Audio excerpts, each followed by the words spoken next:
नमस्कार। मैं वीके शास्त्री अपने चैनल के माध्यम से आप सभी दर्शकों का बहुत बहुत स्वागत करता हूं। ग्रहों के राजाधिराज भगवान भुवन भास्कर सूर्यदेव 17 अगस्त 2023 को बाद दोपहर 1:44 पर राशि परिवर्तन करेंगे और अपनी वर्तमान चंद्रमा की राशि कर्क राशि छोड़ करके अपनी ही राशि सिंह राशि में गोचर करेंगे। सिंह राशि में सूर्य का ये गोचर 17 सितंबर 2023 तक रहेगा। सूर्य का स्वराशि में गोचर इस बार विशेष महत्व का होगा क्योंकि सूर्य को षडाष्टक दोष से मुक्ति मिलेगी और देवगुरु का प्रबल सहयोग मिलेगा। क्योंकि सूर्य गुरु राहु से त्रिकोण पर होंगे और त्रिकोण पर होने के कारण सूर्य और गुरु दोनों ही एक्टिवेट होंगे। राहु की चर्चा इसलिए नहीं करूंगा क्योंकि राहु इस समय बलहीन हो चुके हैं। इसके अलावा शनि से समसप्तक दृष्टि संबंध भी बनेगा जो प्रबल राजयोग कारक होता है। समस्त उच्च पदस्थ अधिकारी, शासन सत्ता में बैठे राजनेता और आईएएस आईपीएस ये तभी बनते हैं जब उनकी जन्म कुंडली में शनि सूर्य का संबंध बनता है।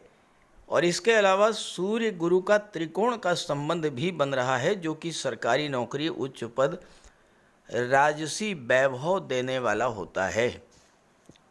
तो सूर्य के इस राशि परिवर्तन का कन्या राशि के जातकों के जीवन पर क्या प्रभाव पड़ेगा, इसी का विश्लेषण करेंगे इस वीडियो में। ये विश्लेषण आपकी चंद्र राशि के आधार पर किया जा रहा है और वीडियो के अंत में मैं आपको सूर्य के उपाय भी बताऊंगा। तो ये है कन्या राशि के जातकों की कुंडली। सूर्य का गोचर वर्तमान में कर्क राशि में है, कुंडली के एकादश भाव में, और 17 अगस्त को सूर्य राशि परिवर्तन करके कुंडली के 12वें भाव में गोचर करेंगे। आपके राशि के स्वामी हैं युवराज बुध और बुध का भी गोचर कुंडली के 12वें भाव में सूर्य के साथ ही है। कन्या राशि के जातकों के लिए सूर्य का लाभ के भाव में गोचर करना 17 जुलाई से 17 अगस्त का जो टाइम पीरियड रहा, लाभों की दृष्टि से बहुत अच्छा रहा होगा। सूर्य मित्र की राशि में थे, 11वें भाव में अति विशिष्ट कारक होते हैं, तो सूर्य के प्रभाव से आपको बहुत अधिक लाभ हुआ होगा, धन की प्राप्ति हुई होगी, कारोबार में उन्नति हुई होगी। और चूंकि सूर्य विदेश भाव के स्वामी थे तो विदेशों से भी आपको लाभ मिला होगा। लेकिन इस गोचर काल में 17 जुलाई से 17 अगस्त के बीच कुछ परेशानियां भी आपके जीवन में आई होंगी। हुआ क्या कि शनि और सूर्य का षडाष्टक योग बना। शनि से छठे भाव पर हैं सूर्य, 1, 2, 3, 4, 5 और 6। शनि से छठे भाव पर सूर्य और सूर्य से 8वें पर हैं शनि। ये स्थिति 17 जुलाई से बनी है और 17 अगस्त तक रहेगी। षडाष्टक योग ज्योतिष शास्त्र में बहुत खराब योग माना जाता है क्योंकि छठा भाव क्या है? छठा भाव होता है रोग, ऋण, शत्रु और विघ्न बाधाएं, और 8वां भाव जो होता है ये दुखों का, कष्टों का, पीड़ाओं का, परिवर्तन का, आकस्मिक घटनाओं का, दुर्घटनाओं का। तो सूर्य और शनि के बीच जब छठे और 8वें का संबंध बना, षडाष्टक योग बना, तो इससे आपके जीवन में तरह तरह की समस्याएं उत्पन्न हुई होंगी। देखिए, शनि छठे भाव में गोचर कर रहे हैं और सूर्य 12वें के स्वामी हैं। षडाष्टक योग बनने के कारण आपको शनि संबंधित रोगों से ग्रस्त होना पड़ा होगा। आर्थराइटिस है, जोड़ों का दर्द है, घुटनों का दर्द है, पिंडलियों का दर्द है। और चूंकि सूर्य से अष्टम पर है शनि, अष्टम भाव आकस्मिक घटनाओं का, क्रॉनिक डिजीज़ का, लंबे समय तक चलने वाली बीमारियों का होता है। तो आपको हो सकता है अस्पताल में भी भर्ती होना पड़ा हो, चूँकि 12वां भाव अस्पताल का है और शनि की सीधी दृष्टि 12वें भाव पर पड़ रही है। दूसरी बात, 12वां भाव खर्चों का होता है और शनि पीड़ित हैं तो इस समय आपके खर्चे भी बढ़े होंगे। हालांकि सूर्य के वजह से लाभ भी हुआ होगा, लेकिन खर्च भी बढ़े होंगे। शनि कर्म के और लाभ के कारक होते हैं, तो कार्य क्षेत्र में बाधाएं आई होंगी, क्योंकि छठे भाव में है। छठा भाव रुकावटों का होता है, बाधाओं का होता है। कार्य क्षेत्र में रुकावटें आई होंगी, कार्यों के पूरा होने में देरी लगी होगी, शरीर में आलस्य और थकान की स्थिति बनी होगी। शनि की तीसरी दृष्टि अष्टम भाव पर पड़ी। शनि अष्टम के कारक होते हैं, तो आकस्मिक घटनाएं, दुर्घटनाओं की स्थिति भी बनी होगी। इसके अलावा शनि निर्माण के कारक होते हैं। जो लोग किसी भी तरह के निर्माण कार्य से जुड़े हुए हैं, जो लोग रियल एस्टेट से संबंध रखते हैं, उनके लिए भी कार्यस्थल में समस्याएं आई होंगी। और जो लोग लोहा, मेटल, ट्रांसपोर्ट या मेडिसिन के व्यापार व्यवसाय से जुड़े थे, उनके कार्य क्षेत्र में भी बाधाएं आई होंगी। और सूर्य चूंकि गवर्नमेंट को रिप्रेजेंट करते हैं, सरकार को रिप्रेजेंट करते हैं, तो इस समय सरकार पक्ष के अधिकारियों, कर्मचारियों का आपको सहयोग नहीं मिला होगा। गवर्नमेंट जॉब में आपको संघर्ष बढ़ा होगा, वर्कलोड बढ़ा होगा, और पिता के स्वास्थ्य में कमी आई होगी, या फिर पिता से संबंध खराब हुए होंगे। सूर्य चूंकि 12वें भाव के स्वामी हैं, 12वां भाव अस्पताल का होता है, तो हो सकता है कि आपको नेत्र कष्ट, विशेषकर दाहिने नेत्र में पीड़ा, सिर दर्द, माइग्रेन, हाई ब्लड प्रेशर और हार्ट प्रॉब्लम या एंजाइना पेन की समस्याओं से भी जूझना पड़ा हो। आपको कोई गवर्नमेंट प्रोजेक्ट चाहिए था, नहीं मिला होगा, कोई गवर्नमेंट टेंडर चाहिए था, नहीं मिला होगा, और इस तरह से सूर्य के पीड़ित होने के कारण आपको पिछले माह कुछ कष्ट झेलने पड़े होंगे। लेकिन अब सूर्य शनि के प्रभाव से मुक्त हो रहे हैं, षडाष्टक दोष समाप्त हो रहा है। जैसे ही 17 अगस्त को सूर्य राशि परिवर्तन करेंगे, षडाष्टक दोष समाप्त हो जाएगा। तो आइए 17 अगस्त से 17 सितंबर के बीच क्या स्थिति बनेगी, उस पर विचार करते हैं। जैसे ही सूर्य 17 अगस्त को 12वें भाव में अपनी ही राशि में गोचर करेंगे, हालांकि सूर्य 12वें भाव में बहुत अच्छे नहीं होते हैं, लेकिन देवगुरु का गोचर अष्टम में है और गुरु का सीधा संबंध, त्रिकोण का संबंध सूर्य से बन जाएगा। देवगुरु बृहस्पति से काउंट कीजिए, 1 2 3 4 5। गुरु से पंचम पर हैं सूर्य और सूर्य से नवम स्थान पर हैं गुरु। तो सूर्य और गुरु दोनों एक दूसरे से त्रिकोण पर हो गए। जब सूर्य और गुरु एक दूसरे से त्रिकोण पर हैं तो दोनों ही एक्टिवेट होंगे, तो दोनों ही अपने शुभ फल देंगे। सबसे बड़ा जो आपको लाभ मिलेगा वो ये मिलेगा कि गुरु धर्म अध्यात्म के कारक हैं। 12वां भाव धर्म, अध्यात्म और मोक्ष का होता है। गुरु की दृष्टि 12वें भाव पर पड़ने से क्या होगा कि आपकी रुचि धर्म अध्यात्म में बढ़ेगी। और देवगुरु बृहस्पति की विशेषता है कि जब भी गुरु अष्टम में गोचर करते हैं तो आप पर ईश्वर की विशेष कृपा बरसती है। कैसी भी परेशानी हो, कितनी भी बड़ी परेशानी हो, लेकिन ईश्वरी कृपा से आप उस परेशानी से, उस मुसीबत से बाहर निकल आते हैं। ये देवगुरु का प्रभाव होता है। 12वें भाव में सूर्य का गोचर है। 12वां भाव विदेश का होता है। विदेश संबंधी किसी भी कार्य के लिए ये समय बहुत ही अनुकूल रहेगा 17 अगस्त से 17 सितंबर तक।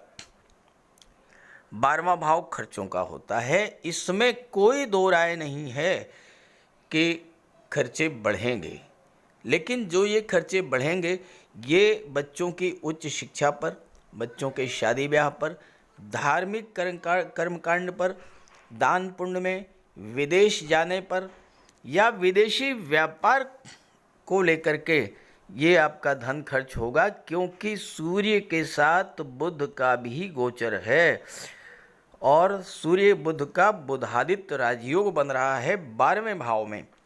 और बुध होते हैं व्यापार के कारक, और बुध आपकी कुंडली में दशम भाव के स्वामी हैं।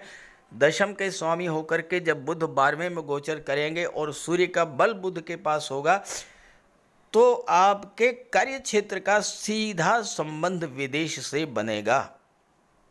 इस समय शनि सूर्य का समसप्तक दृष्टि संबंध भी बन रहा है, और शनि सूर्य का समसप्तक दृष्टि संबंध राजयोग कारक होता है।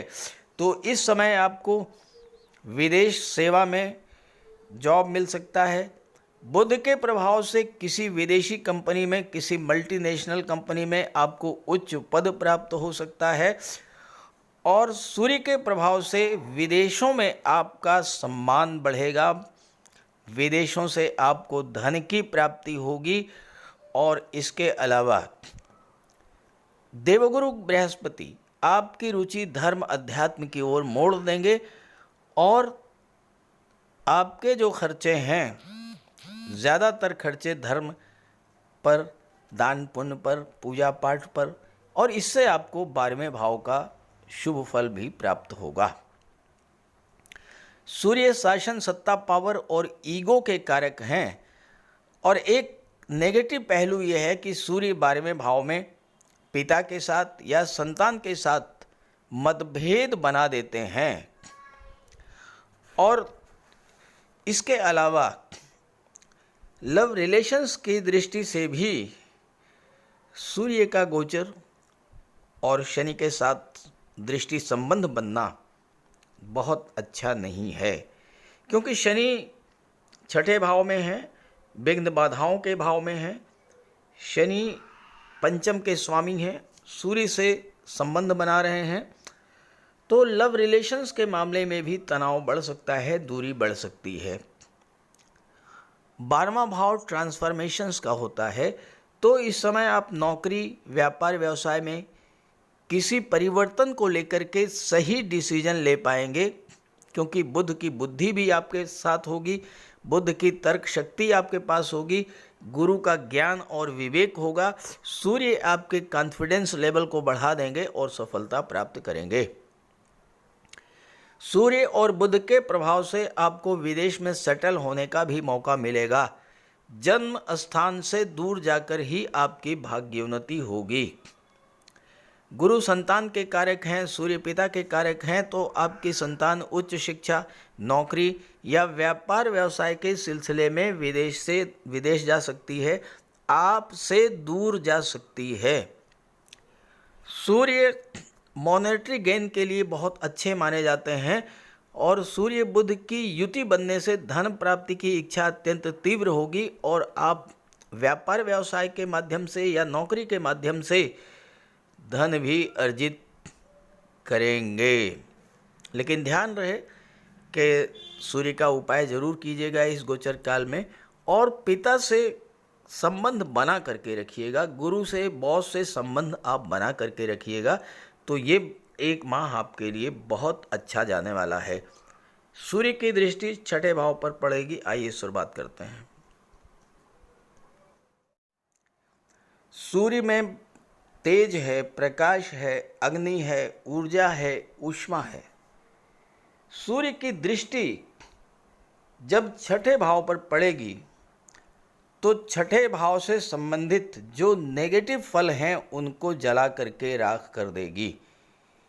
यानी शत्रुओं का विनाश होगा, कोई कर्ज है वो समाप्त होगा, कोई विघ्न बाधा थी वो दूर होगी, और साथ ही साथ ननिहाल पक्ष से किसी वजह से आपके रिलेशंस खराब हो गए थे तो उन रिश्तों में भी सुधार आएगा। सूर्य सरकारी नौकरी के कारक होते हैं, बुध सरकारी नौकरी के कारक होते हैं। सूर्य और बुध दोनों की दृष्टि 6ठे भाव पर पड़ेगी, तो ऐसे में आपके लिए सरकारी नौकरी प्राप्त करने का प्रबल योग बनेगा। और यहाँ पर शनि है, शनि विपरीत राजयोग बना रहे हैं, ध्यान दीजिएगा। छठे भाव में गोचर कर रहे हैं, अपनी ही राशि में हैं, तो विपरीत राजयोग बन रहा है। शनि विपरीत राजयोग बना रहे हैं। शनि और सूर्य का जो संबंध है ये उच्च पदों की ओर ले जाने वाला होता है, तो गवर्नमेंट जॉब में उच्च पद प्राप्त करने का प्रबल योग बनेगा।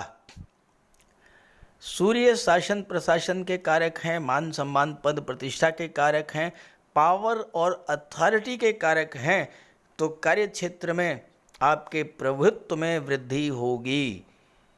यहाँ पर बुध जो हैं वो आपके लग्न के भी स्वामी हैं और आपके कर्म क्षेत्र के भी स्वामी हैं, तो छठे भाव का संबंध दशम भाव से बन रहा है। तो इसका सीधा सा अर्थ ये हुआ कि नौकरी का संबंध कैरियर से बन रहा है। इस समय अगर आप जॉब के लिए प्रयासरत हैं तो आपको शासन प्रशासन, न्यायिक सेवा, विदेश सेवा या बैंकिंग और फाइनेंस के क्षेत्र में जॉब मिल सकता है। न्यायिक सेवा के लिए गुरु का भी होना आवश्यक है और गुरु की दृष्टि भी सूर्य पर पड़ रही है, बुध पर पड़ रही है, इसलिए आपके लिए न्यायिक सेवा में जाने का भी अवसर बनेगा। और इसके अलावा किसी विदेशी कंपनी में भी आपको जॉब मिल सकता है, विदेशों से धन का लाभ होगा। छठे भाव में सूर्य जो हैं वो मॉनेटरी गेन के लिए बहुत अच्छे जाने जाते हैं, तो धन संबंधी समस्या जो है वो आपकी समाप्त होने जा रही है। छठा भाव सर्विस सेक्टर का होता है। आप डॉक्टर हैं, वकालत के क्षेत्र में हैं, पुलिस विभाग में हैं, न्यायपालिका में हैं, राजस्व विभाग में हैं, शासन प्रशासन में हैं, तो यहाँ पर सूर्य आपको अच्छा प्रशासक, अच्छा मैनेजर या बहुत अच्छा राजनेता भी बना सकते हैं। सूर्य आपकी प्रशासनिक क्षमता, नेतृत्व क्षमता में वृद्धि करेंगे। टीम लीडर के रूप में कार्य करते हुए आप सर्विस सेक्टर से भी अच्छा लाभ अर्जित करेंगे। और इसके अलावा अगर आप महिला हैं तो ध्यान दीजिएगा, छठे भाव पर सूर्य की दृष्टि पड़ रही है। आपका विवाह किसी शिक्षक, प्रशासनिक अधिकारी, बैंक ऑफिसर, वकील, कोर्ट कचहरी के कर्मचारी अधिकारी या सेना और पुलिस विभाग के किसी अधिकारी से होने का योग बनेगा। तो इस तरह से कन्या राशि के जातकों के लिए 17 अगस्त से 17 सितंबर का समय बहुत अच्छा रहेगा। इसका लाभ उठाइए, सूर्यदेव की उपासना करिए, सूर्य के उपाय कीजिए और अपने पिता, गुरु और बॉस का सम्मान कीजिए, सेवा कीजिए, उनसे संबंध बना करके रखिए। फिर देखिए 1 महीने में ही काया पलट होती है। तो बात करते हैं सूर्य के उपायों पर। सूर्यदेव की आराधना करें। खास करके छात्रों को या जो कॉम्पिटिटिव एग्ज़ाम्स की तैयारी कर रहे हैं उन्हें तो सूर्य के उपाय अवश्य करने चाहिए। सूर्य आत्मा के कारक हैं। इस पृथ्वी पर सूर्य के कारण ही जीवन है और सूर्य की ही ऊर्जा, प्रकाश और ऊष्मा से हम कार्य करने में सक्षम होते हैं। सूर्यदेव की आराधना करेंगे, आत्मा को बल मिलेगा, आत्मविश्वास में वृद्धि होगी, कार्य करने की ऊर्जा प्राप्त होगी, जीवन में रोशनी आएगी, भाग्य चमक जाएगा और फिर आप सफलता की सीढ़ियां चढ़ते चले जाएंगे।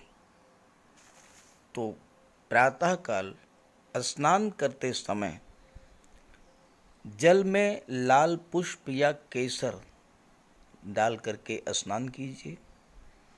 इसके बाद सूर्योदय से 1 घंटे के भीतर सूर्य देव को अर्घ्य दीजिए।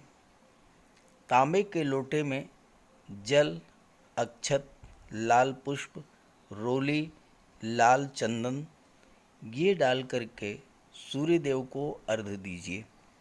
ध्यान रखें कि सूर्य देव को अर्घ्य 3 बार में देना है। 1 लोटे जल को आपको 3 बार में अर्घ्य देना है और साथ ही साथ इस बात का ध्यान रखना है कि जो जल है वो आपके पैरों पर ना गिरे। इसके बाद गायत्री मंत्र का जाप करें, आदित्य हृदय स्तोत्र का पाठ करें। छात्रों को तो सूर्य का ये उपाय नियमित रूप से करना चाहिए, क्योंकि सूर्य ही सरकारी नौकरी के कारक हैं और आज के युग में हर छात्र का सपना होता है कि वो आईएएस बने, आईपीएस बने या शासन प्रशासन में उच्च पदस्थ अधिकारी बने, और सूर्य इन सब के कारक होते हैं। सूर्य पिता के कारक हैं। पिता का सम्मान कीजिए, उनकी सेवा कीजिए, उनके मार्गदर्शन में आगे बढ़िए। यदि किसी तरह का कोई विवाद भी है तो उसे भुला दीजिए और उन्हें किसी तरह का कष्ट तो बिल्कुल न दें। इससे सूर्यदेव को बल मिलेगा। सूर्यदेव को बल प्राप्त हो, इसके लिए रविवार को नमक का सेवन न करें। दलिया, दूध, दही, गुड़, गेहूं की रोटी, इन सब का प्रयोग करें। रविवार के दिन सूर्यदेव को अर्घ्य देने के बाद एक तांबे की अंगूठी या तांबे का छल्ला ये धारण करें और जितनी आपकी क्षमता या सामर्थ्य हो यथाशक्ति लाल वस्त्र, गुड़, गेहूं, मसूर की दाल या तांबे का दान करें। गौ माता की सेवा करें, उन्हें रोटी दें, चींटियों को चीनी दें, मछलियों को आटे की गोली खिलाएं। ध्यान रखें कि जो भी उपाय करें यो पूरे मन से करें। उपाय करते समय सूर्यदेव का ध्यान करें और साथ ही साथ अहंकार और क्रोध इनसे दूर रहें। आप ये उपाय करके देखिए, जीवन में इतना बड़ा परिवर्तन आएगा कि आप कल्पना नहीं कर सकते। तो मेरी बात से सहमत हों तो उपाय शुरू कर दीजिए, और वीडियो अच्छा लगा हो तो अपने साथियों को, मित्रों को भी ज़रूर शेयर कर दीजिएगा। नमस्कार।